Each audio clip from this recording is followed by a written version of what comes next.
Assalamualaikum warahmatullahi wabarakatuh. Selamat datang di channel Surah Bajul.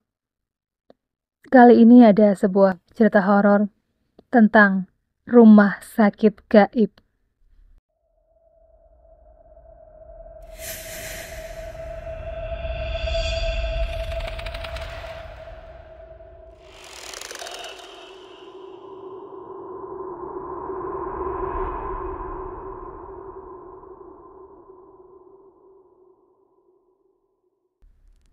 Bagaimana mungkin aku bisa nyampe ke sini? Rumah sakit itu penuh dengan orang-orang asing. Wajah mereka nampak pucat pasi. Dokter dan perawatnya pun sepertinya cuek dan kurang peduli dengan pasiennya. Benar-benar tempat yang aneh. Sore itu, kami 3 sekawan sedang mengadakan acara reunian untuk menyambut kedatangan Bagong yang pulang kampung setelah hampir 6 tahun merantau. Namaku Alan. Sementara kedua sohibku biasa dipanggil Bagong dan Sipit, karena matanya yang mirip orang Cina. Kami dari kecil sudah bersahabat. Selain sama-sama bandel, kami juga punya kebiasaan yang sama, yaitu doyan mabok. Malam itu Bagong dan Sipit menjemputku di rumah. Karena motorku lagi diperbaiki, maka kami berboncengan 3. Namanya anak muda, reunian kali ini juga kami berencana pesta miras. Kami memilih salah satu kafe untuk tempat acara dan minum sepuasnya sampai teler. Setelah acara selesai, kami kembali berboncengan. Aku yang nyetir. Awalnya aku masih kontrol meskipun dalam keadaan mabok, hingga akhirnya motor yang membawa kami selip, lalu oleng, dan menabrak pohon tua di pinggir jalan. Entah apa yang terjadi karena waktu itu aku pingsan. Tahu-tahu, aku sudah berada di sebuah rumah sakit dengan balutan di kepala. Bagong dan Sipit, mereka berdua kemana? Aku sendiri kurang tahu. Karena setiap kali aku mau mengangkat kepala, rasa pening menderaku. Kamar tempatku dirawat, terdapat 4 ranjang pasien, termasuk yang aku pakai. Yang 1 kosong, sementara 3 lainnya terisi. Tiap ranjang hanya dipisahkan korden berukuran sekitar 2 meteran. Jadi aku tidak pernah tahu dan mengenal siapa pasien di sebelahku. Yang aku dengar cuma suaranya, seperti orang mendengkur. Penerangan di kamar pasien itu kurang begitu terang, tidak seperti kamar-kamar di rumah sakit pada umumnya. Terdengar suara pintu berdecit. Aku palingkan muka melihat siapa yang datang. Ternyata seorang suster cantik. Kuperhatikan, suster itu menuju ke salah satu pasien paling pojok. Entah apa yang dilakukannya, karena pandanganku terhalang korden. Tak lama kemudian, suster itu keluar kamar, dan beberapa menit kemudian, kembali lagi dengan 2 orang suster lainnya, sembari membawa keranda mayat. Jantungku berdesir hebat. Aku ketakutan, ngeri sekali. Karena baru kali ini aku melihat orang meninggal di rumah sakit, ditambah lagi sekamar denganku. Suster tersebut membawa mayat pasien itu keluar. Sekujur badannya ditutupi kain penutup mayat. Hanya kepalanya saja yang dibiarkan terbuka. Aku terus memperhatikan. Ketika mayat pasien itu didorong tepat di depanku, tiba-tiba mayat itu seperti membuka matanya dan melotot ke arahku. Aku kaget bukan kepalang. Ketakutan menghibitku.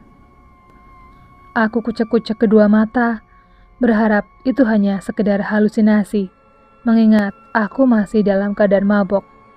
Syukurlah, begitu kulihat lagi, masih dalam keadaan posisi semula dan tak pernah menengok ke arahku. Suster, kemana kedua temanku? Dan apa nama rumah sakit ini? Sudah berapa lama saya ada di tempat ini, suster? Buru-buru aku memberondok beberapa pertanyaan, sekaligus menanyakan keberadaan Bagong dan Sipit, sebelum suster-suster itu pergi meninggalkan kamar. Mereka ada di kamar lain, kalian sudah semalaman berada di sini.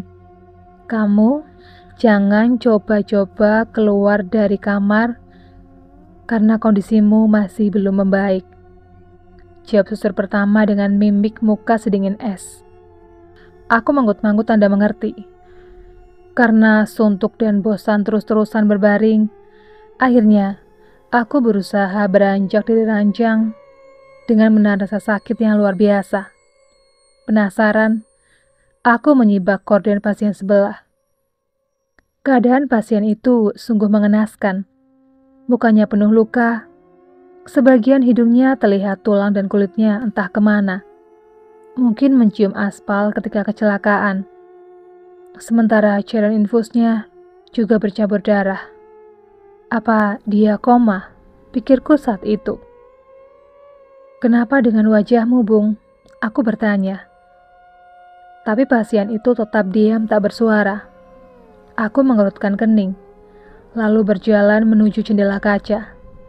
Aku melihat suasana di luar ruangan, yang ternyata hanyalah kegelapan. Aku tak melihat adanya cahaya penerangan lampu di luar sana. Mungkin masih malam, hiburku dalam hati. Aku mencoba mengingat kejadian awal ketika kecelakaan malam itu. Tapi gagal. Memori otakku seakan hilang. Tiba-tiba, bulu kuduku meremang. Telingaku mendengar suara yang memanggil-manggil namaku. Alan! Alan! Keluar kamu! Keluar dari rumah sakit ini!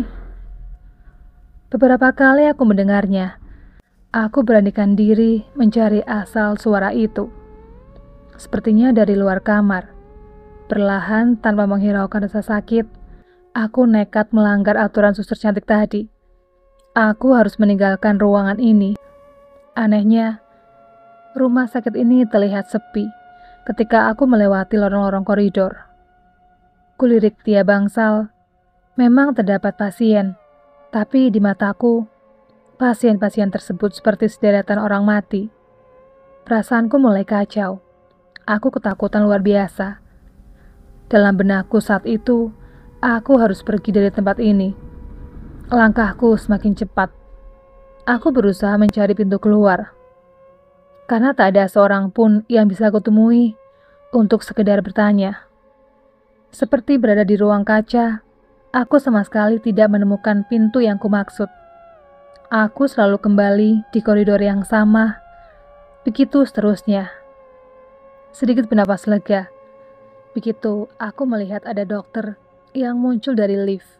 Aku yakin dia dokter dari seragam yang dikenakannya. Dengan tertatih, aku menghampiri sang dokter.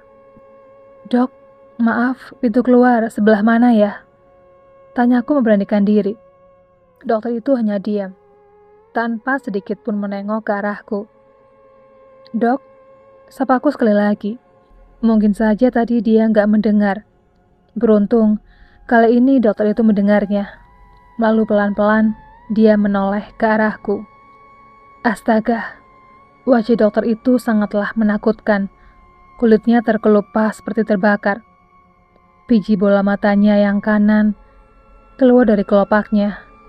Kepalanya mengeluarkan darah serta nanah yang baunya anyir dan amis. Nafasku tersengal terasa di ujung. Jantungku berdegup kencang. Keringat dingin pun menetes. Tanpa sadar, aku berteriak lalu lari sekuat tenaga. Entah kemana aku menuju.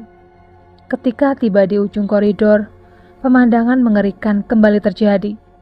Suster cantik yang ada di kamarku kini berubah menjadi perempuan menakutkan. Rambutnya tergerai panjang hingga sebatas punggung. Separuh wajahnya membusuk. Baju yang dikenakannya bukan lagi baju seragam suster, tapi sudah menjadi kain putih lusuh yang penuh darah dan kakinya tak menapak ke lantai. Kepalaku semakin pening, darahku seakan berhenti. Sendi-sendi tulangku kaku tak dapat digerakkan, karena dari bawah selangkanganku terlihat suster lain yang sedang ngesot sambil tangannya bergelayu di antara kedua pahaku. Sementara dari sudut koridor lain, Keranda mayat melaju sendiri tanpa didorong oleh siapapun. Aku berteriak histeris. Aku kalap. Aku betul-betul ketakutan luar biasa. Hingga aku tak sadarkan diri.